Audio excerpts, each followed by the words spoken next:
Back on the Boulevard, Thursday, March 30th. As always, here to prove to you there is no such thing as football season. Clear eyes, full hearts. Can't lose. You know what that means, folks. Friday night lights on tap, but it won't be Coach Taylor's Dillon Panthers hosting a game in Texas. No, rather, Bob Stoops and the Arlington Renegades. And while we've enjoyed the Thursday night football, Monday night football, those are more the traditional days. Have we ever, Zook, played a professional football game on a Friday? The XFL making history. And again, a jam-packed sports weekend. We got the Final Four, WrestleMania, opening day of MLB was today, and the XFL on top of all that. Less than 24 hours till kickoff for the Seattle Sea Dragons. So let's bring in the producer, director, and owner of the humble abode we call Studio Z, Chris Zook. Ben DiNucci's return to Dallas tomorrow night. Yeah. Ben DiNucci, I don't know if you know, Zook, we have to get you a hat. He has a brand called True Brand, and his design is Dallas, just script text, upside down. It's sold a killing. I got reports from Sea Dragons practice today that the whole Seattle team is wearing these. Okay. So Ben DiNucci, beloved in the city of Dallas. Homecoming for Ben. Hopefully he throws less picks than he did when he was there. See, Ben DiNucci, you can't have anything here on this show. I'm sorry. There's always the pessimist, Zook, to keep you grounded. Listen, I'm riding and dying Dragons, but you got a point. The guy turns the ball over. Well, on tonight's show, a massive tilt in Houston. The Roughnecks looking to escape that 2-game losing streak, and the back half of the schedule, we mentioned it before, it's not very easy for Houston. They got to play Orlando twice in the first 5 games, now running into some tough teams, and they have made a few key additions down the stretch here. We're going to get to those in our preview.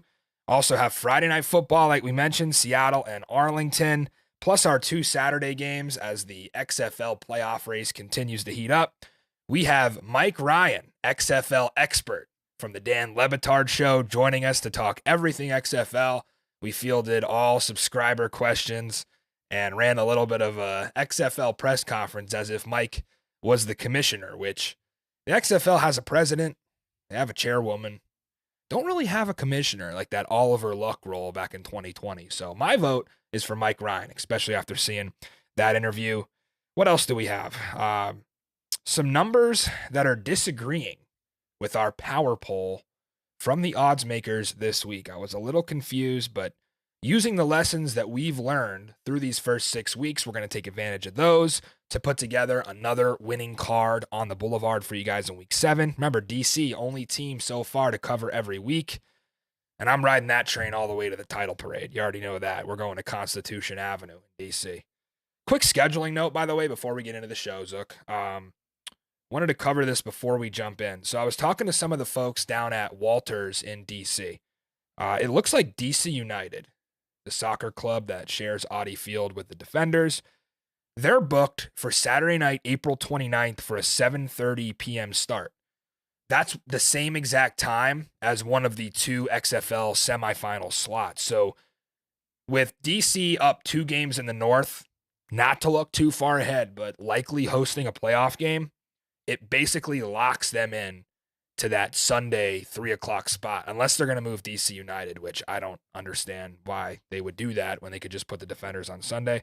So keep that in mind. The Nats are also hosting, I believe, the Pirates that weekend across the street at Nats Park. So little note for my DC people out there, going to be one hell of a weekend if DC can host a playoff game. Make sure you drop a like on the video, subscribe to the channel.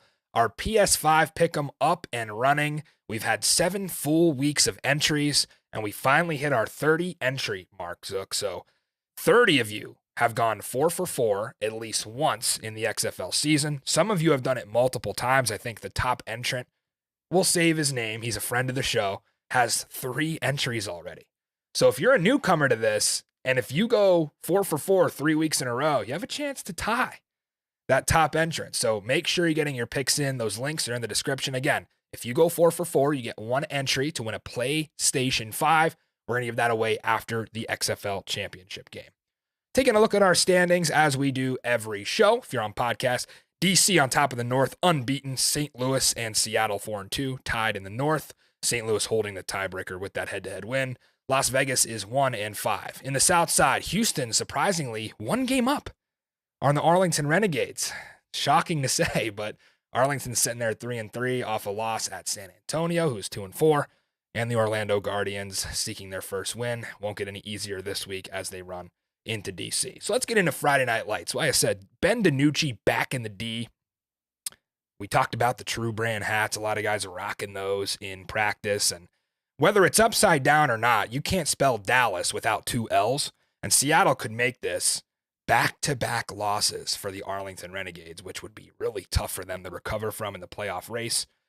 I expressed all my gripes with Seattle's offense in our last show. And now that I've learned not to lay the points with them, I want to just take a look at the matchup and how they look against this Renegades defense. Number 1 offense with Seattle and June Jones. Number 1 defense with Jay Hayes and the Arlington Renegades. So great matchup. The Renegades have managed to allow under 1,000 yards through the air through 6 games. Only XFL team to do so. Last 2 games, now they have played San Antonio, who has started 4 different quarterbacks and is about to call Mikey Manziel with some of the injuries they have. But you have to give Arlington credit for the numbers they've put up. You have to give credit that secondary mostly. They were massive down the stretch in week 1. You remember Devontae Bosby basically won the game on a pick 6 for them. They lost Josh Hawkins, who just went through ACL surgery today. Saw some tweets from Josh. He was about to be an all XFL corner at the midseason and will not play the rest of the season with that ACL. Looks like he had successful surgery. Shakur Brown and Joe Powell have stepped up huge to replace him. Those guys did not start at the beginning of the season. Will Hill, another vet who's been excellent in that back part of that Arlington defense.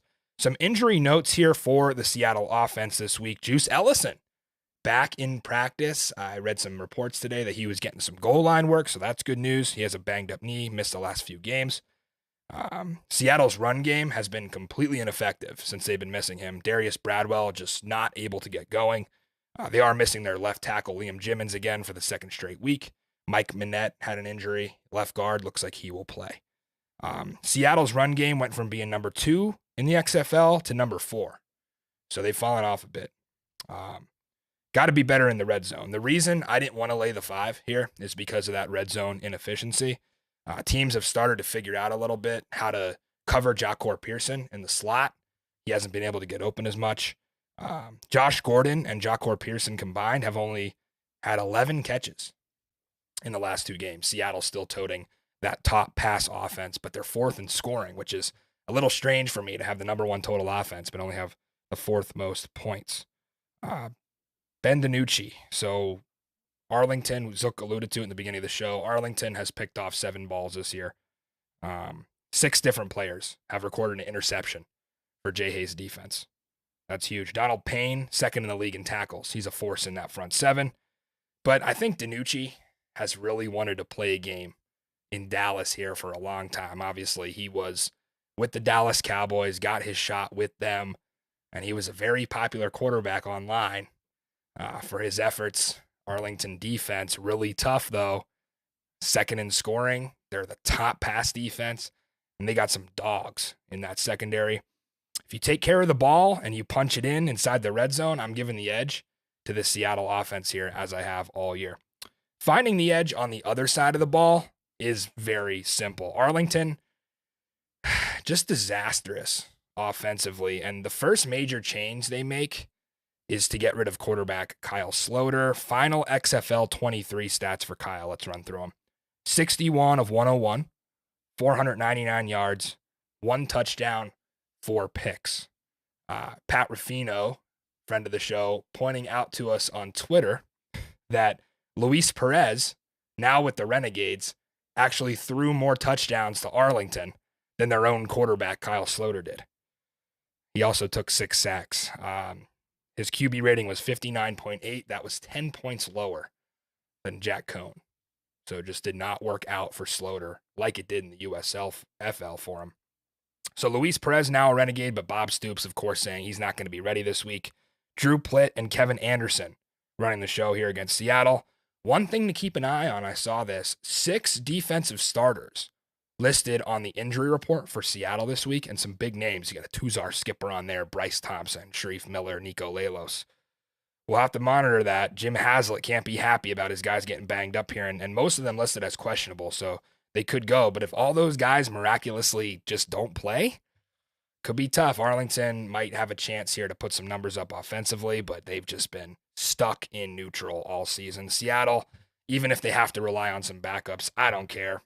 The Seattle Sea Dragons are the pick. We know who Chris Zook's going with. Any notes, news on this one? Are you worried about it? You think they cover? A thought on maybe the total at 37.5? I mean, money line all day. I'm not willing to lay -5. And just kind of piggyback what you're talking about earlier. Red zone scoring. They're just not there. Too many turnovers. I like a money line.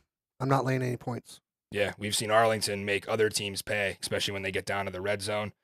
Mikey Manziel probably make it to 3 for 3 on Seattle here. I think it's clear who the better team is in this matchup. You don't have to think too hard. Again, we have not really seen that big upset this year where one of the bottom 4 knocked off one of the top 4. So Seattle looking to avoid that. Remember, a lot of people think this is a road game. No, it's not. They came back from their game against Orlando on a Saturday back into the hub, and they've been there to practice all week, so they don't have to travel.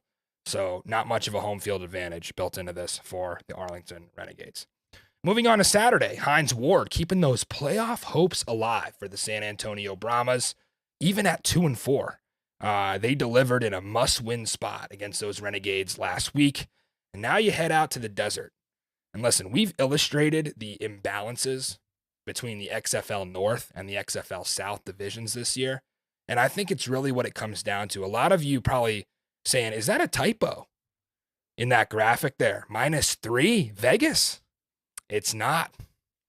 Even though the Vipers are 1-5 against the spread, 1-5 overall, still the favorite here. Remember, they were a favorite against DC week 2 as well. That did not go their way.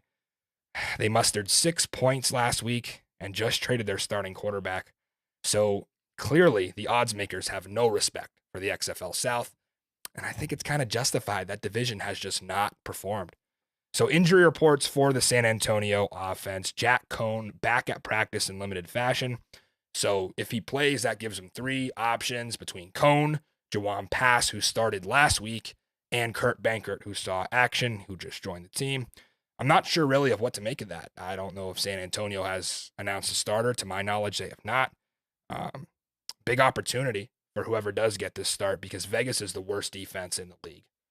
Not close on that. They give up 223 through the air and 136 on the ground in a league where rushing, really DC is the only team that can effectively run the ball. So giving up, I know they played DC twice. That probably inflates those numbers, but Jack Cohn solidifying that starting role back in week 2. Remember what he did against Orlando. They had 30 points in that game. One was a block punt touchdown. The other ones were Jack Cohn. He threw for 3 touchdowns. That's the game where he took over for Reed Sinnett. So if somebody can do the same and impress Hines Ward here between Pass and Bankert, I think maybe they take the keys to this engine the rest of the season. I think it's going to end up being Kurt. Definitely the most experienced option in that quarterback room. We'll see if TJ Vasher and Fred Brown can provide him some options. They're 2 stud receivers, especially Vasher. Seen some acrobatic catches for him. We'll get into that San Antonio defense just flying around. As far as the running game, not good news for OC Jimmy Johnson, who had his running back, Kalen Ballage, moved to the IR. Really, last 2 weeks saw a lot of these stars go to the IR. John Trey Kirkland, we talked about Josh Hawkins, now Kalen Ballage. Reed Sinnett, another one for San Antonio, who's arguably the most injured team in the league. Really tough to see Ballage go. He was a guy expected to get back to the league. So Jaquez Patrick and John Hillman, they'll get to go behind this kind of makeshift offensive line, who has struggled to find consistency, and it didn't help when their starting left guard, Meate Huma, went down. He is not practicing with an ankle. With all that said, we have yet to see an offense that has not been able to score on Vegas. They've given up either high 20s or low 30s the last 4 weeks. Like we said, 1-5 overall, 1-5 against the spread. They do have great players on defense between Peta and Max Roberts. They could cause some trouble for that San Antonio offensive line, who has not been good. But you have Adam Sparks and Deontay Anderson, 2 guys in the secondary injured. They probably will play, but they're banged up. So I give a slight edge to the Brahmas offense. I can't believe I'm saying that. They're last in the league in scoring. I think they only have 88 points this year or something like that. So tough, but I can't back this Vegas defense. Flipping sides of the ball is where it gets a bit interesting. Look at this Vegas offense. 5th in the league total, 3rd in passing, 7th in rushing. Jalen McClendon announced as QB1 after Vegas said farewell to Luis Perez. Here's a little bit on McClendon. He was assigned here as part of that quarterback assignment in the offseason. 6'5", 215. He's a 4th-year pro out of Baylor, where he was in Waco. I think he only started 1 game there. I lost the job to Charlie Brewer, came in relief duty. Spent the early days of his college career in Raleigh at NC State, ACC, backed up Jacoby Brissett. So he's backed up some good quarterbacks. He's probably a name you remember if you followed the XFL in 2020. Remember, he was the backup to Josh Johnson for the LA Wildcats. And he came over to the Vipers along with Director of Player Personnel Joey Clinkscales and Social Media Director Dylan Mooney. So that LA to Las Vegas pipeline, if you're watching, Dylan, we're repping that. Always repping that. You could potentially see a starting quarterback matchup of guys who spent basically the entire season inactive as 3rd stringers if we get McClendon against pass. This is what the XFL is all about. This is opportunity central for these guys to prove themselves and start the rest of the season. But I think it's going to be a tough afternoon for Jalen McClendon because that Brahmas defense is for real. Credit Jim Herman and Joey Porter for the job they've done. They have stars at every level. We saw Delonte Scott strip sack on Drew Plitt. That was the difference in winning that game. Jordan Williams, probably the top linebacker in the XFL, took that one to the house. I know he leads in solo tackles. And then think about the secondary. Luke Barco has been locked down as they get. Teddy Adewusi picks in back-to-back weeks. Number 5, the real deal, some of these guys. The Brahmas have a damn good defense, and this is why San Antonio is going to be the pick for me here this week, Zook. And I know I haven't taken a lot of underdogs, right? I think Vegas has given you a model where you can pick the favorites straight up without worrying about the number, and you could be pretty safe. And we've done well, Zook, in our straight picks. We'll get the record to you at the end of the year. We don't really track it. We can go back on it. But San Antonio, definitely one of the few underdogs that I'm willing to pick straight up. And again, it goes back to my power rankings. I've got them at 5. I've got Vegas at 7. I don't know how they find points against this defense, Zook, and I don't think you've picked Vegas once all season. I picked them against Orlando. See, I forget they play Orlando. Do we really count that?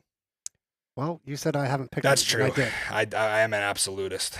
Zook going Brahmas. I am taking the Brahmas. Mikey's been higher on them this year, but, he's going with the hometown Vipers, and they're 1-5. Vegas has such promise. Like, their skill position players, John Lovett, Sinque Sweeting, Jeff Badet, got some guys, Martavis Bryant, Geronimo Allison, and on defense, they have NFL guys in Peta and Max Roberts, and they got good players, but they can't come together as a team. They got good players, but they're a poor team, and poor teams find a way to lose. Yeah. And that's what they've done all season. So that's. Can we talk about this for a second? Sure. How much do you think this falls on Rod Woodson? Is this a coaching thing, or is this just guys who can't click? Like, do you really so you trade Luis Perez. So now you've gotten rid of your OC, gotten rid of your quarterback. Is it a lot of finger pointing at guys who aren't the problem? Potentially. I mean, he doesn't have that locker room. That's my opinion on it. And that's part of. You almost wonder, like, you see Orlando coming together. Sure. And even though they're losing, good effort against Seattle. Dormity's laying it out in the line. I haven't seen, like, the effort from Vegas. Right. It just seems, they get absolutely blown out by St. Louis. They didn't have a pulse. They punted their first 4 drives. I don't know. I don't know how you confidently lay 3 with Vegas here. It seems like the sports books are kind of married to the Vipers. Maybe it's a hometown thing. I don't know. I feel like they're. This is the last home game, by the way, in Cashman. Yeah, I don't. Will Mikey Manziel make an appearance? We know he's been back and forth between Studio Z and Sin City. One last chance for the Sergeant of the Snake Pit to get out there. It's a Saturday game, 12 o'clock local kick. My opinion, this is a game to stay away from if you're betting. But thank you, Zook, for burying my future best bet. Little foreshadowing there. I think it's a good time to take a break. Make sure you like the video, subscribe to the channel. Got some great content coming for you down the stretch, including a piece we did with the XFL expert, Mike Ryan of the Dan Le Batard Show. We posted this on our YouTube channel a couple days ago, but didn't get the chance to share it in our show. And we took questions from everywhere, from Vegas to Orlando, all fans and all sorts of XFL teams for Mike, who I must say, our subscribers acted like Mike Ryan was the commissioner of the XFL when they asked him some of these questions, but he was great, and we hope to have him on in the future. But for now, enjoy Mike Ryan, and we'll be back to break down the rest of the games, give you our best bets here on Springball Boulevard. Welcome to Springball Boulevard. We have Mike Ryan of the Dan Le Batard Show, Meadowlark Media. Mike, we'll take an opening statement and then field some questions for you here. Thank you for having me. Thank you all fans of Springball. I'm honored for this invite. And quite honestly, the rhetoric this week among spring football fans has been quite toxic. I think now is a time for unity because there is a wide enough lane here for all forms of spring football to thrive as long as we help each other and support each other. And really disappointing turn of events from the USFL this week to initiate a beef where there was none. I could foresee a future where the leagues come together and form a mega force of spring football. And instead, we're having these petty disagreements that really have nothing to do with the XFL. The XFL was just operating in its own silo, hoping to get to year two, which, as everyone knows, has been the biggest hurdle this league has ever faced. And now, because the USFL has cleared such a hurdle, they feel like they can talk. And it's very disappointing because I'm very much on the side of unity. Beautifully said. We're going to hop right into questions here. Zach wanted to ask Mike Ryan, Mike, should I feel bad for declining my cousin's wedding invitation to see the beer snake in person? Not at all. Not at all. And I actually have a similar conundrum. One of my friends is getting married the day of the XFL championship, and he's a passionate XFL fan. He set the state before he knew there would even be an XFL championship game. And I'm really disappointed. I told them to push back the wedding at least so we could all watch it at a bar together, and he at least accepted that bit of bargaining. Unfortunately, I won't get to be in San Antonio, but the beer snake is something to behold in person. I'm hoping to make it out there this year. I have a standing invite. I cannot wait to experience that Audi Field atmosphere. I say, yeah, it depends on how close the friend is, but beer snake. And speaking of that XFL championship game, I don't know what goes in. I get it. It's a professional football league, so you have to have your title game at a neutral site. But they could have done it somewhere else. I think they could have had it like XFL North and South. We do like the old coin toss alternative from 2001 where the division champions just run to the football and whoever lands on. Like you got to have it because San Antonio's great. Don't get me wrong, but you're going to have do XFL fans travel? I will. Yeah, you will. We'll find out. I guess. Yeah, it's kind of curious. I do like the idea that tip of the hat's a version 1. But I don't know in today's climate if anybody can get away with that. But just like a one-off, I guess there's things that they have to mobilize and logistics that they have to have in place. San Antonio, it's a shame that the Brahmas have been disappointing, and maybe now with a quarterback change, they'll play a little bit better. But that market has a ton of potential. For the first week, it was a pretty electric atmosphere. I'm inclined to say St. Louis or DC deserve it, just based off of how those those atmospheres feel. I guess they probably want more capacity than Audi Field has to offer. It'll be interesting. I think that it depends on the teams that make it to the championship game, right? I think St. Louis fans will travel. DC fans have proven that they'll travel. There was a pretty solid contingent out in St. Louis. I think Seattle is promising, and I think that they probably have a higher ceiling than most people would assume, given their record right now. I think that they have a shot to make that game. So I guess it all depends on the teams. It's kind of weird that the Texas teams are really struggling considering the advantages that they have being base camp. Yeah, I thought the same thing. Derek wanted to ask here, Mike Ryan, would you rather watch a full day of NFL Red Zone or a full day of Dean Blandino reversing calls? Oh my God. I can't stand the Blandino experience. Blandino came into this and everyone thought, yeah, Blandino's pretty solid at this. And then just horrible decisions on week one. And I haven't been able to forgive him. That Paxton Lynch Orlando probably was worse for that call in retrospect, because they had to stick with Paxton Lynch longer because he was given a touchdown that should have been an interception. Red zone all day, than Blandino fumbling around and ruining his legacy. Adam wants to know here, Mike, who is the PJ Walker of XFL 3.0, the guy that all of us XFL diehards are going to root on when they make the league next year or in the future? Okay, so PJ Walker was a quarterback. So let me split this up. I think Jay Peasy is probably a next level weapon, and there's reports that the Broncos are interested. That guy can get separation on anybody. So he's an NFL player. I don't laugh at this one because I think there's been such a babyface turn with Ben DiNucci. I love it when he fumbles a football. Anytime he fumbles a football, my group chat has to chug. And so he's a legend. But I do think I see the potential in Ben DiNucci. I don't want to sound ridiculous because he was a bit of a punchline early on. But when it's cooking, he looks the part. And then he'll do something so goddamn stupid, it'll make you want to pull your hair out. But I see why the NFL liked him. I really do. So I think Ben DiNucci has a shot at the next level as well.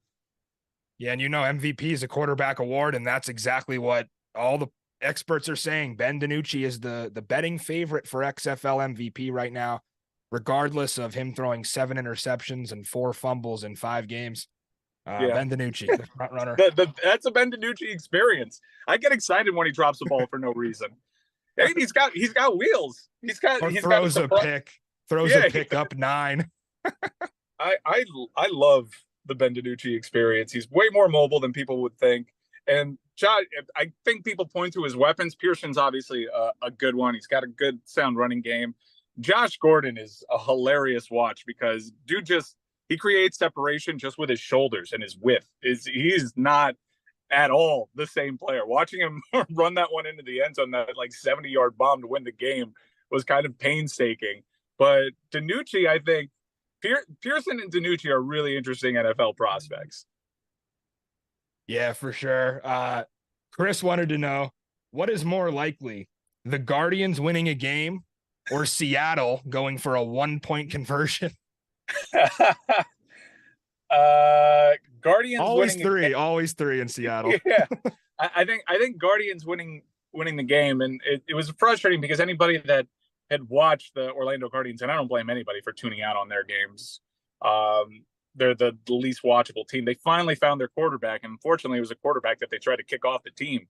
But they moved the ball, and I don't know how much of that was Vegas, but they look like they're starting to come online, and they finally settled on a quarterback there. So I think they'll be able to steal one. Yeah, Quentin Dormady. I mean, What about adversity? You sit for a couple of weeks, you get your name dragged through the mud, you're selling the playbook, allegedly, and then you're back, you go 22 for 25, 256 yards, you almost win. I think if he starts that game over Lynch, they probably do win. Dude, Don't you think it's a byproduct of just having these teams fly together? People talk and the accusations fly when he's just like, yeah, I don't know if I'm going to get into the game this week. That's really what was at the heart of it, and that's why he was cleared. And they shot themselves in the foot by not having him out there. because he actually unlocks a lot of their weapons. Entering this season, I had high hopes, being a University of Miami guy, for Charleston Rambo. I thought that he probably hurt himself by entering the NFL. He actually ended up going undrafted. Staying in college would have been better for him, but he has a lot of talent, and he's just been in a terrible offense.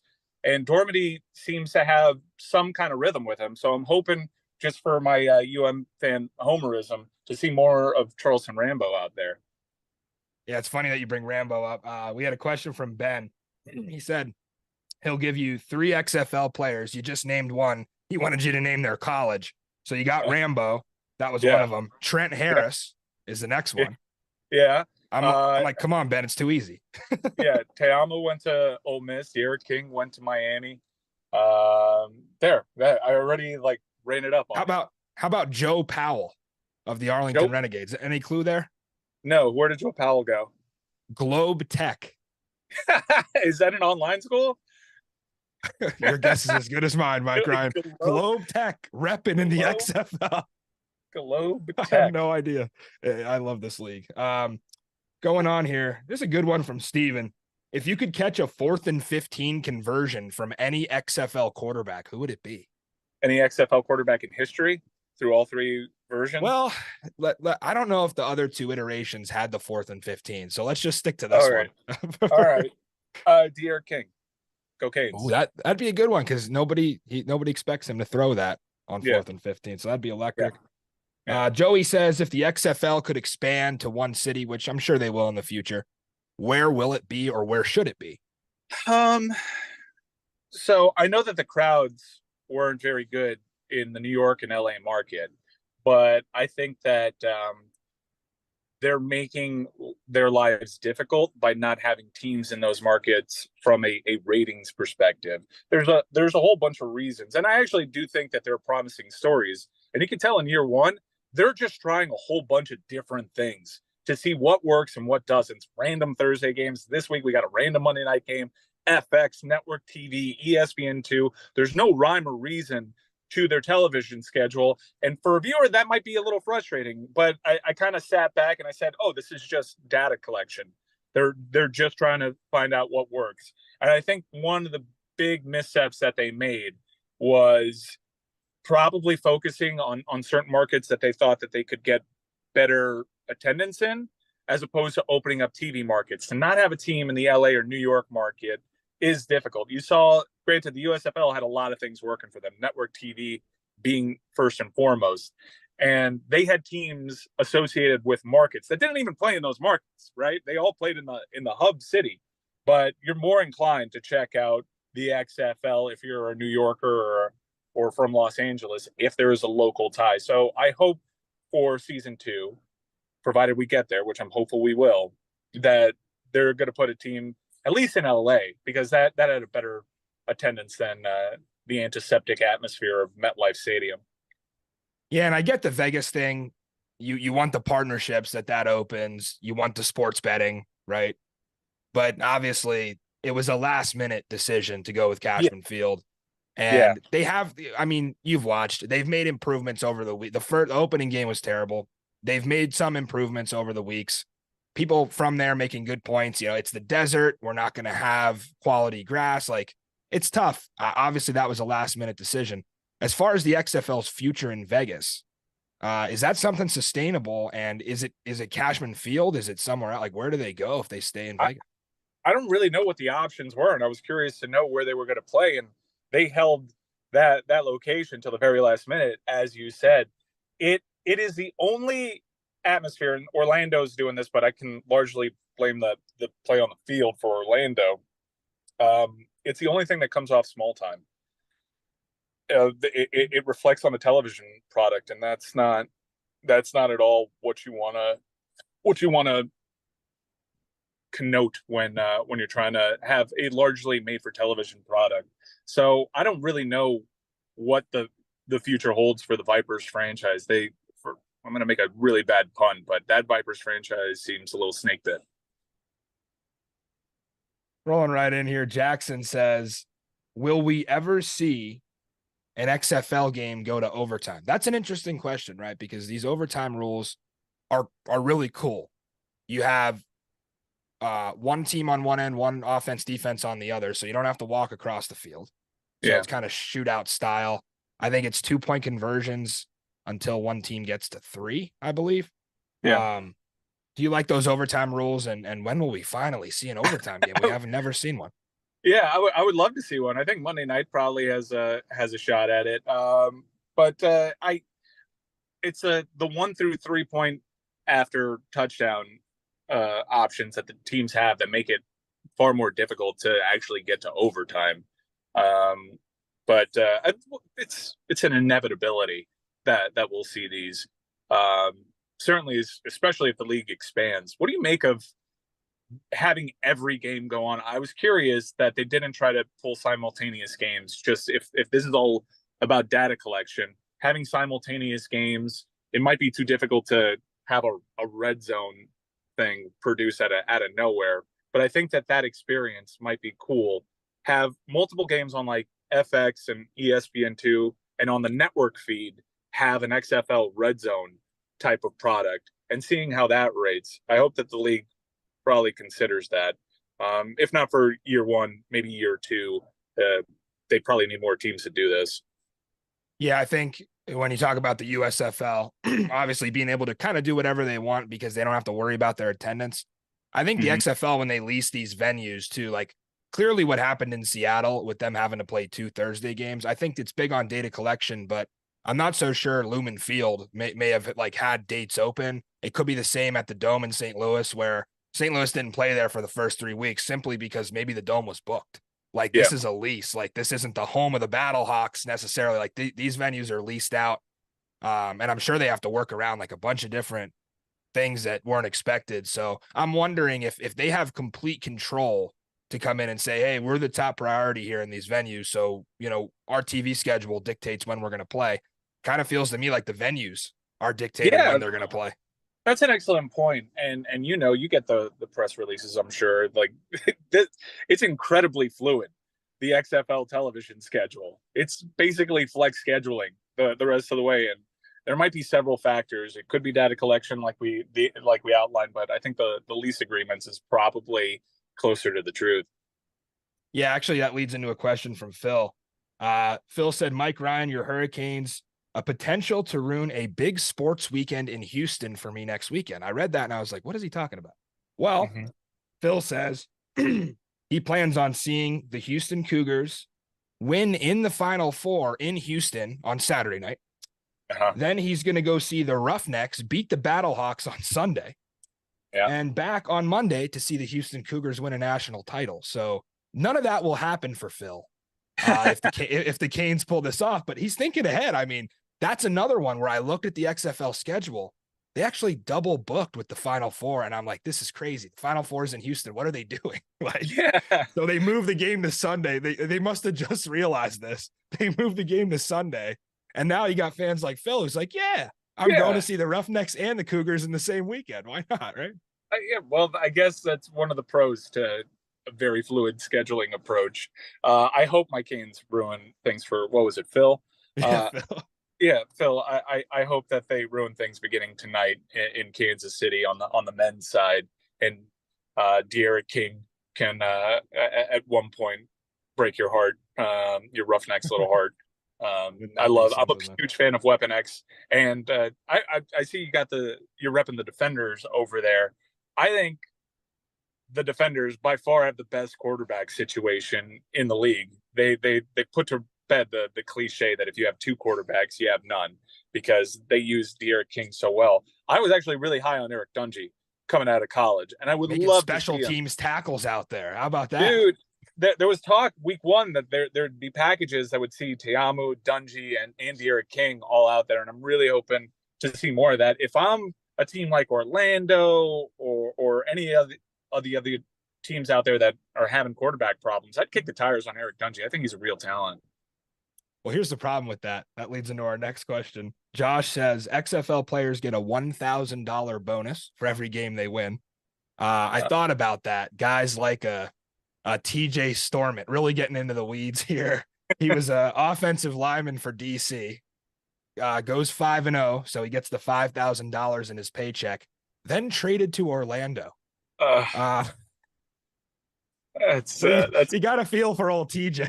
yeah. I feel for TJ. I feel for anybody that's playing for Orlando right now. That is a pretty toxic atmosphere there. Just from the outside, I'm not inside, but the season's gone about as poorly as one can imagine, And literally and making less money now because of yeah, it. making less money, and I don't know, like T-Buck has had a very curious approach to these sideline interviews, and it's not necessarily rallying the troops. No, not at all. Josh also wanted to know, if you were commissioner, would you bring back the $1 million game from from 2001? That was a I, I disaster. I'd probably Uh, adjust for. yeah. Oh man. Well, we had one more here, and it's as ridiculous as you can imagine, from Craig. He says, Mike, I just dropped Brett Hundley from my Yeah, XFL fantasy team. good. That had to be real promising if you're in your draft and you're thinking, Yeah, I got Brett Hundley. I mean, I got the most expensive quarterback in the league. yeah, getting paid $200K to now ride the pine. Yeah. Well, He that's what said, happens when you go up against the King of Spring. yeah, he said the only quarterbacks available on waivers, Paxton Lynch and Jack Cohn. Yeah, do you Oh, have a preference? jeez. Pick up Huntley again. You gotta just hope. You gotta just hope something happens to Luis Perez, because yeah, that's a dire situation over there. Woo! Or just hope that someone trades for Eric Dungy. Kurt Bankert, I mean, I'm sure that whoever runs XFL fantasy has not quite loaded Kurt Bankert's profile Yeah, into there yet. So maybe just wait until Kurt yeah. Bankert Go becomes part Kurt of the Benkert. database. I Yeah, don't know if bring you're in an back XFL Benkert. fantasy league, but I literally have to wait. I get an email and I have to wait to make any transactions until Tuesday. Like the league locks on Tuesday, and like the website isn't capable of letting me do anything until the following Tuesday. It's hilarious. But hey, I'm just glad we have XFL fantasy. It's not something I would have expected to have. We're, Yeah, like you said, we're collecting data. I play a daily fantasy game Yeah. every, where the low score has to endure one of several punishments, and I look forward to building out that roster. I got high hopes for Charleston Rambo this week, now that the quarterback position's a little settled. Absolutely. Well, that is Mike Ryan. Mike, we appreciate you championing the XFL. I mean, you do it every time. You're very reliable, the XFL expert. We love the content. The guys here on Springball Boulevard were fired up that you were going to be coming on today. Thank you for answering some of their questions. We hope to have you back sometime around that XFL championship game.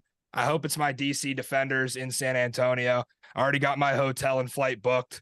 If I have to go down and watch Danucci and the Dragons, I will not be happy. So here's to the DC Defenders making the title. Thank you, Mike, for joining us today. And go Hurricanes. Yeah, thank you for having me. Go Canes. Love it. Thank you, Mike Ryan, for giving us all an excuse to not attend a wedding during XFL season. Who in their right mind gets married during the most glorious 10 weeks of football you could ever ask for? Save that for NFL season.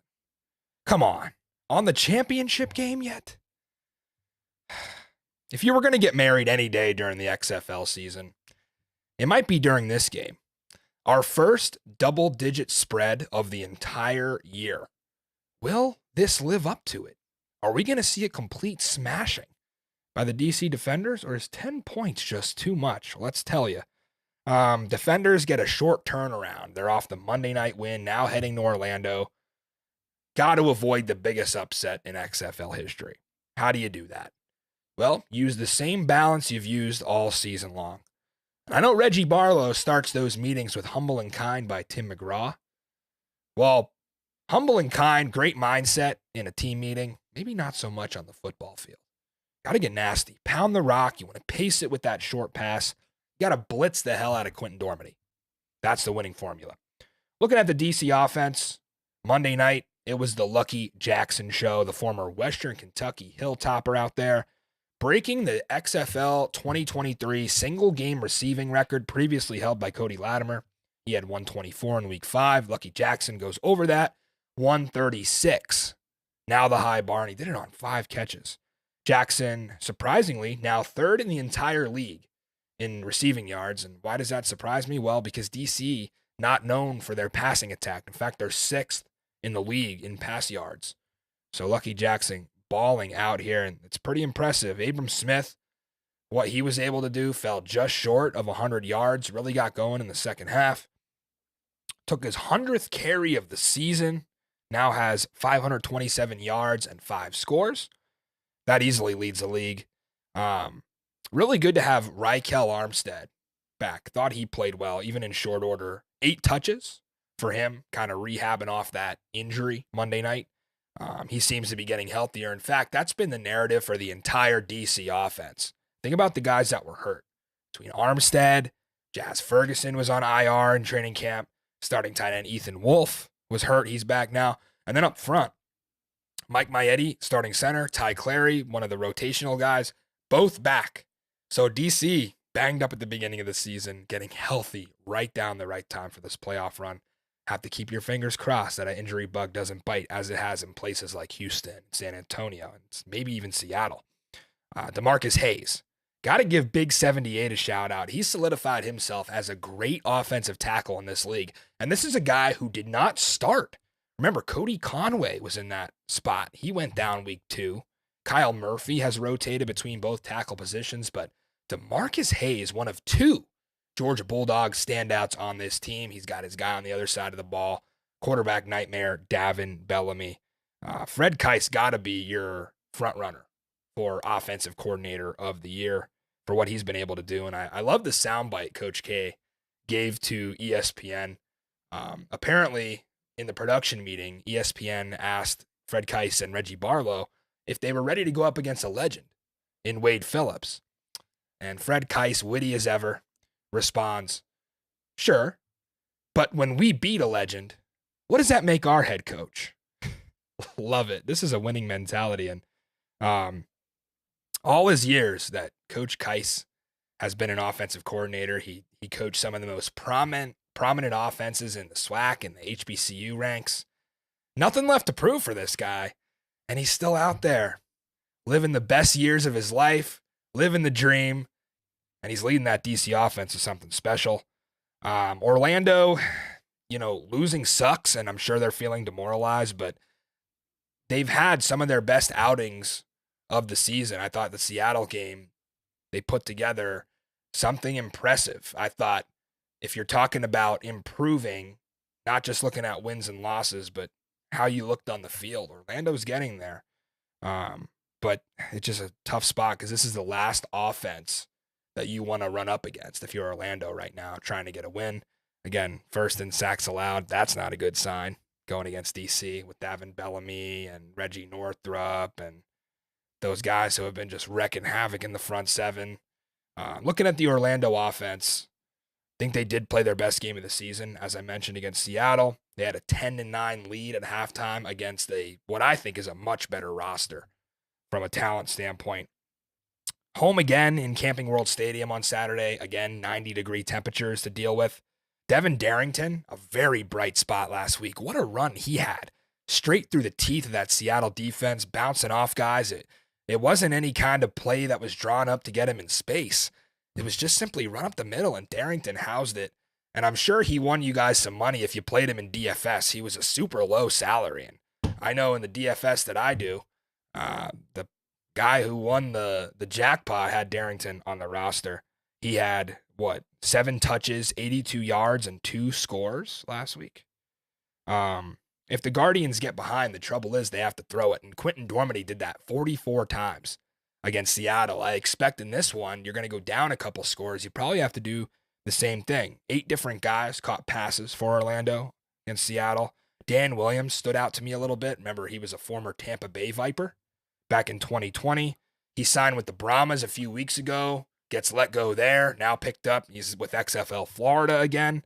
But the edge clearly is the DC defense, and Orlando Zook has given up a league-high 23 sacks. We saw what Greg Williams can do. Can you imagine how brutal this is going to be for the Orlando offensive line? I mean, it's just going to be all night. Quentin Dormady showing off his legs, but not the most mobile guy. I think he'll be right around double digits. I could see, 28-18, maybe a push here. But if DC gets a field goal from Matt McCrane, I could see them covering here. DC's been the pick for me all year. They're going to be again. And I think they'll get to 7-0 against the spread. Zook is going chalk, and as well as Mike, we don't really have to give you the picks for this one, guys. Zook, any thoughts on DC? I talked about in the first segment hosting a playoff game. Do you think at this point in the season, whether it's Seattle or St. Louis, obviously you think it's going to be Seattle, Right. is going to have to go through DC? Like, can we at least agree on that?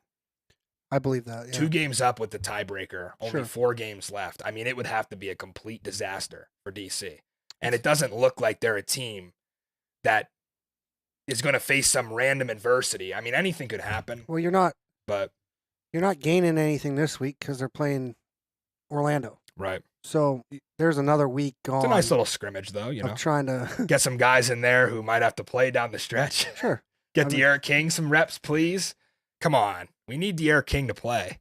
I don't- know they were trying to throw Houston off, but I don't know if I love the -10 on this. So like I said, I would, if I had an official score, I'm going 30-18. It's going to be close. You're going to have to sweat it. Why lay 10? I mean, you don't have to. There's other spots on this card, but of course I'm taking DC -10. I did not make it a best bet. We're going to show you our best bets later. I'm still riding with DC, just in a different capacity this week. you said this is the highest, Yeah, no double-digit spreads across the entire card. We've played, 24 games? right? What was the highest? 9.5 last week. Well, Vegas was a 9.5-point favorite against Orlando. Arlington was a 9.5-point favorite against Orlando. I think I got Houston at 9 or 9. Houston was like 8.5. Yeah, Yeah, so 8.5. You're right. that number's been increasing on Orlando. You can still get the Orlando Guardians at 1,500 to 1 to win the XFL championship. If any of you out there looking for a lottery ticket, Is that all? hey, they win 4 straight here, get in the playoffs. You never know. Maybe Cam Newton comes back to Orlando and just runs over everybody. Highly doubtful, but we can dream, Guardians fans. Now let's get to the game of the week here, folks. This is now in back-to-back weeks. Great job by the XFL scheduling department to give us the best game of the card. Save it for last. 2 of the XFL's top teams squaring off, and this is actually the second number spread-wise that disagrees with our power poll. We talked about San Antonio being a dog out in Vegas. This is another one. I have St. Louis ranked 2 and Houston at 4. So how much does the bounce back effect change this line? So let's really break down this line and get into what the odds makers are thinking. So in their 6 games, Houston has only been a dog once. That was Monday night against DC. Been a favorite 5 times. Remember, they lost as a favorite to Seattle. So they're 4-2 against the spread, just like they are overall. So what is it that gives odds makers in Vegas confidence to make them a favorite here again? Well, there's the obvious one. They're desperate. The bounce back is very much so baked into these lines in every sport you can imagine. Teams off a loss that have good culture, not talking Orlando here, teams off a loss that have won before, right? We talked about maybe Wade Phillips off a loss, dig back into his NFL career, and you need to find that kind of information. But think about St. Louis. What did they do? Went out and lost to DC in, I think, twice in 3 weeks. Came back strong against Vegas. Only a 3-point favorite. They win by 23. So some things that you might, that's the obvious part, right? What are things you might not realize about why this line is Houston -3? Well, that's why you have Springball Boulevard getting into the weeds of this for you. 2 massive pickups at the receiver position for the Houston Roughnecks. They have to make an effort to replace John Trey Kirkland. He was the top target, out for the season, chest injury. First edition, Jacory Roberson. He'll wear 81 for Houston. He was inactive last week.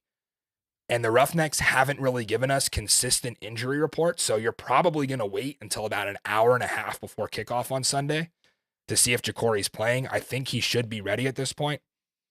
Remember, last week, nobody was really listed. And then 90 minutes before kick, Tim Ward's out. Sean Davis is out. It's like 2 of their 3 top defensive players. That would have been nice to know. Again, this is professional football. We need this information to decide what we're going to do with these bets. Anyway, back to Roberson. 2 1,000-yard seasons as a Wake Forest Demon Deacon. I talked to somebody who was actually a recruiting assistant there in Winston-Salem, and they explained to me that Ja'Cory kind of took over as that top target in 2020. And then a name many of you know if you watch college football, A.T. Perry came into the mix, and Roberson became the number 2 option the following season before heading to the NFL, where he bounced around in training camps. It seems like A.J. Smith and the GM here, Mark Lillibridge, are really going for guys that played in these high-volume passing offenses. Well, they're going to have a tough test because look at this Seattle pass defense. Second in the league. They shut down Vegas, who can air it out last week. So how much of an impact can Roberson really make? Well, think about the other guys on this team in the receiver position. Travell Harris played in a high-volume passing attack at Washington State. Cedric Byrd, he was the same. He's starting to show out and catch some balls. He played at Hawaii. Deontay Burnett with Sam Darnold at USC. Now you get Roberson, and he was in a high-volume passing attack again. 1,000 yards, and that wasn't even the top receiver on his team. So this is a guy with a ton of experience, and he's super athletic. Next edition, Mike Mitchell of XFL News Hub reporting Michael Bandy, fresh off becoming an NFL free agent, will smash that glass ceiling, and he's going to become the first of his kind to jump out of the NFL, not get a deal in free agency. The tender didn't happen from the LA Chargers. Now he's coming to the Roughnecks. I don't think he'll be active this week. A.J. Smith was once with the LA Chargers, looking to add to an already prolific passing attack here.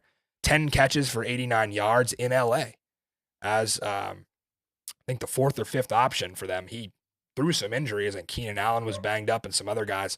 He actually became the number 2 receiver for one of those weeks, and Chargers fans remember that. So no matter what the Roughnecks decide to do at quarterback, whether it's Brandon Silvers, Cole McDonald, or kind of a joint 2 quarterback system that we saw last week, still a plethora of options to attack this really underrated St. Louis pass defense. Safety Ben DeLuca, remember he's on the IR, but they should get Mike Hampton back, and that will be big for them. He's been solid this year.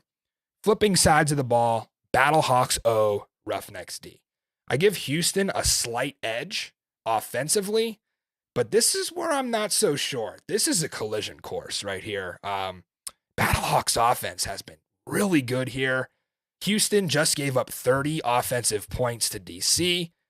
Is that an accurate representation going forward of their defense? Well, I don't think it is, because the inactives came out before kickoff, and without Tim Ward and Sean Davis, that's tough. That's 2 heartbeats of your defense. So I actually doubled down on DC upon seeing that, and it paid off. Roughnecks just weren't the same. They weren't themselves. I got a report that they actually didn't practice yesterday. So you have to think, Monday night game, they get into Arlington from DC late on Tuesday. They're not going to practice Tuesday. I expected maybe a walkthrough on Wednesday, and I assume that's what they did, but not a full practice. So really only Thursday, Friday before Roughnecks have to fly back out and go to Houston. I guess probably a bus ride, more likely, from the hub. Looking at St. Louis, Marcel Aitman, a name that many of you know. He was the number 1 draft pick for the Battlehawks. I actually took him on my fantasy squad as well. Back in the lineup. And Aitman is 6'4", and he was expected to be the number 1 receiver. Now you got Darius Shepard balling out. Hakeem Butler at 6'6", playing great, right? Now you add Aitman into the mix. You already got Austin Prohl and Steven Mitchell. That St. Louis receiving core, sneaky, sneaky good. And A.J. McCarron has been slinging it to them. So I give the advantage St. Louis. I'm relying on A.J. here. I don't understand this number zook. A lot of the talent on the Houston roster. But can you really expect guys like Roberson? He could be a star. Will he make enough of an impact? 11 on 11, right? These games are about more than just one player. So I'm taking another underdog outright this week, and I'm going St. Louis Battlehawks. And I know, even though you don't think they're going to make the playoffs, you agree with me here. And it's going to be painful for you to watch. You're actually rooting for a Roughnecks win, I would assume. I am. But your better judgment, right, get your heart out of it and your head into it, tells you Battlehawks. Right. I think the big thing for me here is I like the money line, so I'm taking the points. Yeah. Foreshadow. Smart guy. I just think Houston's secondary is susceptible to the long ball. We saw that, yeah. And if DC can pass on you. With the weapons you're just talking about? Yeah. Yeah, I don't. it's going to be super tough, I think, to figure out this line. Like, what is this going to do at kickoff? We don't get injury reports from Houston. I rely on these. When you have a league with not a lot of depth, this is important. Like, if you're going to wait on these numbers, I know we tell you, book them early, get the best value you can. Like, for example, Seattle opens -4, now all the way to 5. Right. But what if Ben DiNucci takes a hit in practice by accident and gets hurt? Let's not talk like that, okay? Let's chill out. Well, he's not practicing anymore. He's done. They got a Friday game, so they're off today. All right. So he's playing, but just a hypothetical, right? Why take the risk? Because that changes the game completely. St. Louis with A.J. McCarron, they don't have a backup. He goes out in the first snap. What do you do? Or even if he's inactive. So these injury reports matter. This is professional football. We get them in the NFL. It's tough in college, right? The coaches want to use that competitive advantage as much as they can. But we need these injury reports. Don't bet this game until you see it. I'd like to see Cole get the start. I think I think so too. I think he commands that offense a little bit better. Yeah. Brandon has that He's in a smugness to him. spiral. We'll Yeah. call it smugness. That's a nice way of putting it. Mhm. And I don't think he has control of that huddle. So I'd like to see Cole. Right. Again, I think Zook, you and I, a lot of our preseason outlook came true outside of Arlington. They've been a dud for us. We thought they'd be a good football team. One of the biggest things that we called was just what you're saying. Cole McDonald having the higher ceiling, being better than Brandon Silvers, Silvers being more experienced, being ready. Are we seeing that shift? The change of guard in Houston potentially. McDonald balled out, and he showed it's not just a running option. He can throw the ball. He's thrown it 5,000 times at Hawaii.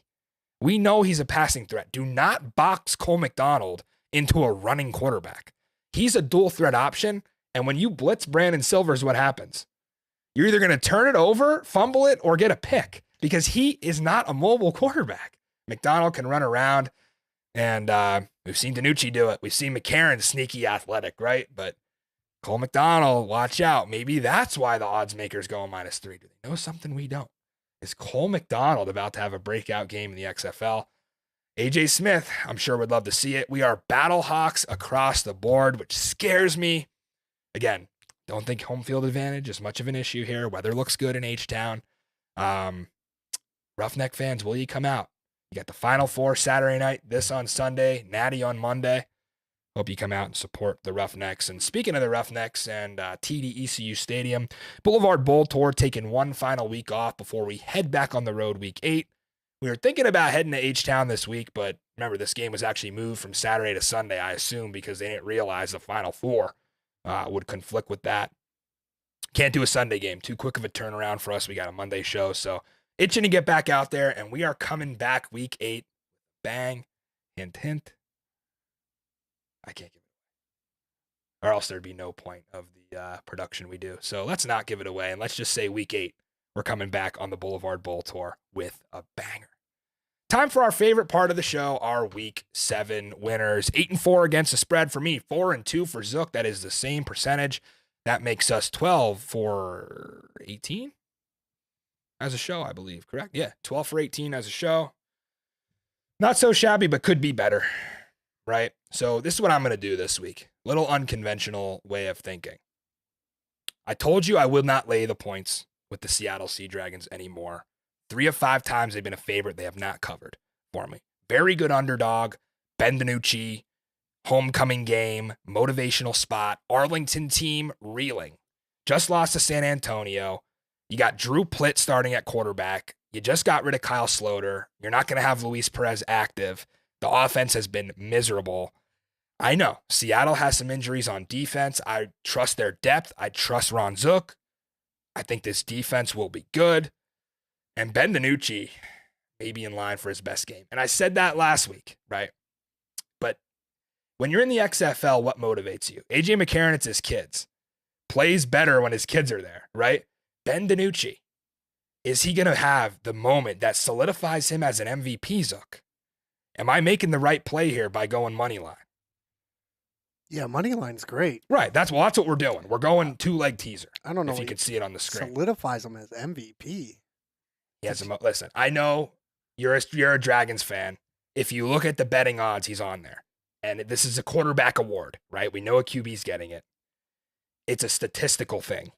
You don't have people watching, like voters, whoever's doing this. I don't know how they're going to give the MVP out. I assume just the XFL will decide. But you're looking at stats, and he's racked it up. Sure. Yeah, the turnover. He doesn't get Zook's vote, I guess. No, he doesn't. He's not even in my top 5. What if he comes out and balls this week, though, in Dallas? Can he throw for 300 and 0 interceptions? That's all I want. Yeah. Stop turning the ball over. Stop just, I don't know, whatever he does. Sometimes he just drops it and gives it to the other team. Yeah. Got to learn how to slide and throw it away. But the good news here, Seattle with an opportunity. They see it. We saw them wake up against Houston. They sleptwalked through Orlando. Opportunity here. They know Arlington is the worst team when you look at the playoff race. Seattle with a chance to get 5 straight, go to 5-2. St. Louis has a tougher game. On the road in Houston, Seattle knows this is the week, if any. Remember, they're going to meet each other in week 9. This is the week, if any, to get the game up. Because then you go to 5-2, St. Louis drops to 4-3. All of a sudden, the head-to-head doesn't matter. Will both teams hold serve? This is going to be interesting. Motivational spot for Seattle. I trust Jim Haslett. I'm going DC money line. Yes, get all over me. I know this is minus 1,200. I don't even want to know what it is. Yeah, but this is a parlay best bet. Yes, though. once you combine these two bets, right, this is what I'm getting to. Okay. You can get this at minus 120 or 130, depending on when you get it. I locked it in at minus 120, just for full transparency. That qualifies for us as a best bet. You can go minus 120 or below. We don't just want to say, oh, I'm taking DC money line. Obviously, that's a layup. But you can get this, and I haven't done this all season, but it preaches to what I was saying. We don't like 10. I would lay it anyway. I've laid it on the side. It's not a best bet. Seattle money line, DC money line. I'm also taking San Antonio +3. I'm trusting my power rankings. I'm trusting that the Vegas Vipers have imploded this season and given up, and the San Antonio Brahmas have something to play for.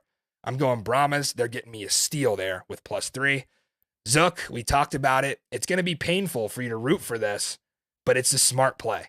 Again, this is all about best bets and making money. That's right. And even though I hate it, I wanted to stay away from it just so I didn't have to root. But why not keep riding? Last week you had the -3. Zook sat here and enjoyed himself. Not a single sweat. Meanwhile, I'm watching Seattle laying 9.5 with a pounding headache because they can't get in the end zone. And he's sitting here like, what are you doing? This look how easy this was for me. That was so comical. You were like, and the Seattle was the early game too, which made it even worse. I had to sit here for 3 hours after I lose and watch him just kick back and relax and not have anything to worry about as St. Louis pounded Vegas. Why don't you chase that bet on St. Louis? No, I don't want to do that. Right. And then boom. Hey, we're talking about full transparency. This did happen.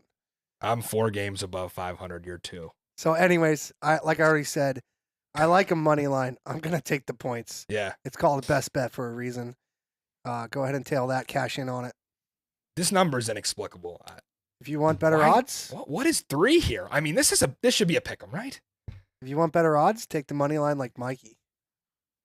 I think for the first time all season, Mikey Manziel has chosen to not fade the show that he's on. I know.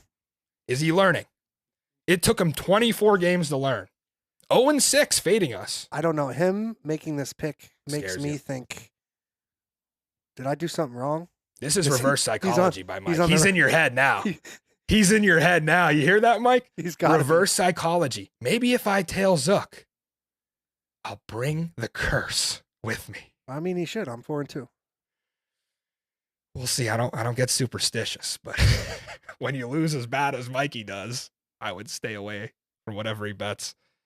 That's our best bets. We got Piper's parlay plus 570 this weekend. Seattle money line. Talked about that. We're going to move from the +3 in the San Antonio game. She likes the Brahma Bulls and St. Louis money line. So Piper kind of taking the best of our picks together and combining it into a parlay. Piper trusts us. We trust her to deliver. Plus 570, great value for Piper. Something new on the Thursday night edition of tonight's Springball Boulevard. What do we call this, Zook? Let's call it Maddie's Mailbox We drove down to the post office here on Springball Boulevard. We collected all the mail. And this is what you guys sent in. I opened up the questions on Twitter. We want to interact with you guys. And I'm actually, I glanced at these, but I didn't read them. So I wanted you guys to get my reaction right off the cuff instead of having a well thought out scripted answer. So surprise me, Zook. Who do we have up first? I'm just going to read them off the screen. Just Riley. What's up, Riley? He says, if you had to choose the most pro-ready quarterback outside of Bankert in the league currently, who are you taking? So we had a most NFL-ready category in our Freshie Awards. A quarterback was not nominated, and I think that was for good reason. It's tough, right? Let's go through them. A.J. McCarron, no, because he left the NFL for this, right? Took a pay cut. It's going to pain Zook. Ben DiNucci you have to consider. No, that's a no from Zook. It's not Jordan Ta'amu. It's not Luis Perez. It's not Brett Hundley. Man, who else do we got? It's not Silvers. Whew. Is there a quarterback that's ready for the pros? I don't think so, Matt. It's DiNucci. If anybody. He's it would played be in the him. NFL. He started in Philly. It didn't go well. Let's also remember AJ left so he could play. But that's why I can't He count could go that. back and Yeah, be a but we know- backup in an instant. But we know he's pro ready, but he's not even trying to get back to the NFL. Right. He doesn't want to play in the NFL. But the question is does Yeah, he want to go back? I know you're hitting me with the spin zone here. Sorry. How about De'Aaron King? De'Aaron King, the next Lamar Jackson? Come on. Outside of Bankert, I mean. He's getting no guaranteed money. Quentin Dormady? No. I just don't think Paxton Lynch. I don't think we have one. I really don't. Anybody hurt that we're missing? No, not really. I don't think we have an NFL ready quarterback. Ben DiNucci. That's who I'm taking. I have to take one. Riley wants an answer. I'm taking Ben DiNucci as much as it pains me to say, because remember, this is not a pro-style offense that he's running in right now. So he's not going to be expected to throw it 50 times if he gets thrown into a preseason game. I like Ben DiNucci a little bit better under center, getting to hand it off a few times. We're going to go DiNucci on this one for you, Riley. Let's go next question. Bills Reddit. What's up, Bills Reddit? Which coaches have surprised you the most, good or bad, this year? Reggie Barlow's the good, right? A lot of you thought, okay, let's look at experience versus inexperience in this league. Came in, Bob Stoops, coach in XFL 2020. Jim Haslett, former NFL Coach of the Year. June Jones and Ron Zook on his staff, both guys who have been head coaches over almost 100 years combined of coaching experience in Seattle. So when you're talking about surprises, the coaches that came in knew. Rod Woodson, Hines Ward, Reggie Barlow, T-Buck. The other three haven't impressed me. Reggie Barlow, on the other hand, did the right thing and hired great assistants. The James Franklin from Penn State effect. Just get great assistants, become the CEO and the vocal leader of your team, and you will be successful. Reggie Barlow's the good one. Who's the bad? Bob Stoops. I mean, we talk about almost every week. I thought Arlington was a championship contender. I actually had them at number 2 behind DC in my preseason power poll. What has happened? I have never seen Bob Stoops not have a good offense. And this trickled in a bit back in 2020. At Landry Jones, their starting quarterback, was banged up a little bit then. But they came into the season, they had Drew Plitt and Kevin Anderson. Plitt was shaky. Anderson hasn't seen the field yet. They added Sloter late. He's now gone. And now they're in desperation mode with Luis Perez, probably going to get the start down the stretch. But we've seen OCs fired in this league. Dwayne Taylor, gone. The San Antonio Brahmas had Jaime Elizondo demoted. T-Buck has not been happy. He's gone back and forth with who calls plays in that offense. Bob Stoops has not made a change, and that surprises me. You're going to get rid of Kyle Sloter. I know Jonathan Hayes is your boy, but come on, Bob. This is not a good football team. Bob Stoops has been, and I hate to do it to him because he gave us a shout out in week 1 in the press conference, and Bob Stoops would admit it's not been good, and that surprises me. I thought they were going to have a great team. Let's roll right into the next one here, Zook. From Jerome. What's up, Jerome? Do you think DC will have a slight rebuild after this year? So many good players. Who will get a shot at the league? Does it worry you for next year? I get what he's saying. Okay. Jerome. It's tough for me to think into year 2 when I've got all this on my plate. You got the potential playoff game in Audi Field, potential championship run. What do we make of the XFL in year 2? Do we want to take a second and talk about this? I know Jim Haslett said in the roundtable, his goal is to have an entire new team because he wants his guys to be good enough that they go to the NFL. Interesting point. Is this DC roster necessarily loaded with NFL talent? Look at the positions. Jordan Ta'amu, Derek King. Ta'amu, we've seen him in NFL training camps before. NFL, once they evaluate you, how many more chances are they willing to give you? I don't know. Abram Smith is a guy who will be in the NFL next year, right? So that's a huge loss. The receivers, you got some guys that are maybe built for some roles. Lucky Jackson, Chris Blair, maybe. The offensive linemen are good. Davin Bellamy, probably a guy that's getting to the league. Francis Bernard. Michael Joseph will be in the NFL. Yeah, now that I think of it, probably lose the kicker, Matt McCrane. Now that I think of it, yeah, it does kind of worry me a little bit. But you'll always have what I think is going to happen with the XFL, which is there's going to be players that come out of college and want to play immediately if they are not drafted. And they don't want to sit around on a practice squad or they don't want to take a futures deal. So there's always that next class. And I trust Vaughn Hutchins. Shout out Vaughn. Love what he's done with DC. I trust him going forward. I trust this staff. Greg Williams, maybe back in the NFL. That would be a big loss. I think Barlow and Keiss will stay together. We can keep Greg Williams. I think this is a potential dynasty for DC going forward. Really getting ahead of myself. Zook's rolling his eyes. 6 games in. I've already called it a dynasty. I wish people could Shields up. I wish people could hear my eyes roll. I did. And I was looking out of my peripherals. So that's what I got, Jerome. I'm not too worried about it. I just want to win a championship year 1 so I can finally cut this hair. Look at this. I said I would cut my hair until DC wins a title. Got 4 weeks to go. Brian.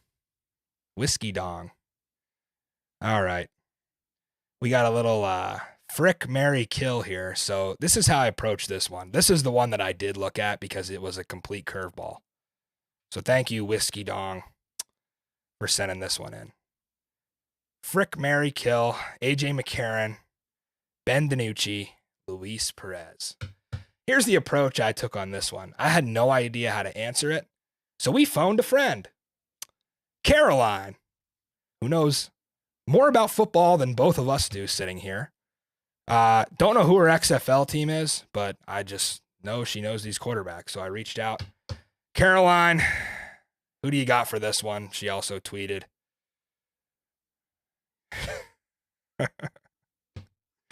Gonna frick DiNucci, marry McCarron, and kill Perez. What have we made? We've made a mess of the show.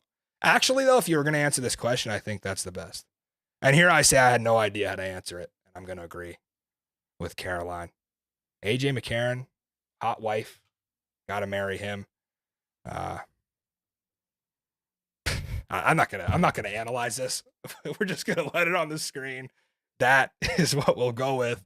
What a way to end Maddie's mailbox. And we hope that means you'll send more questions into our mailbox so that we can read them to you. You had a bunch of great ones from Mike Ryan and a bunch of great ones. Tweet me at MaddieFreshTV. You can't always look at the live chat, so make sure you send them in on Twitter. Zook, we hit the lucky episode, right? 13 in the books. We're not going to skip 13 like they do in the elevators at the hotels. But, wow. I can't believe we're in week 7 of this. It's gone so fast. We did not have a bye week. And what has been the biggest storyline of the XFL season so far? My DC Defenders, the XFL North has a great playoff race. And are one of these teams in the South about to shock somebody? Could we see a complete turnaround in San Antonio or Arlington? Could we see a complete collapse in Houston? Who is a championship contender?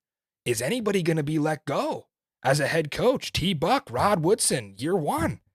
Is everybody going to have fun is the most important part. We are. There's meaningful games down the stretch. And we remind you here on Springball Boulevard as we roll into Friday Night Lights tomorrow, there is no such thing as football season. For Mikey Manziel, another Mike and Mike Ryan, Chris Zook in the control room, I am Maddie Fresh. Take it easy. Enjoy XFL Week 7, and we will see you here on Monday night. Adios.